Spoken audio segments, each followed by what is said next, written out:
আসসালামু আলাইকুম রহমতুল্লাহ বরকাত। সম্মানিত দর্শকবৃন্দ, সূরা কাউসারের পটভূমি।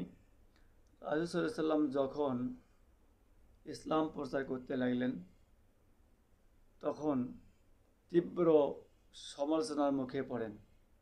তার কুরাইশ সর্দাররা তার চতুর্দিকে তার বদনাম ছড়ায়।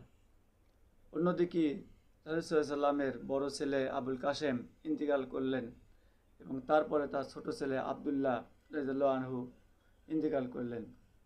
এই ইন্তিকালের খবর আবু লাহাব তার বংশের মধ্যে খুশিতে ছড়াতে লাগলেন যে হযরত মুহাম্মদ সাল্লাল্লাহু আলাইহি সাল্লামের তার নাম নেওয়ার মতো আর কেউ থাকল না। তাই আল্লাহ পাক তার সন্তুষ্টর জন্য এই সূরাটি নাজিল করলেন, সূরা কাউসার। এই রবি চিন্তার কারণেই আমি আপনাকে হাউজে কাউসার দান করেছি। আশা করি বুঝতে পেরেছেন।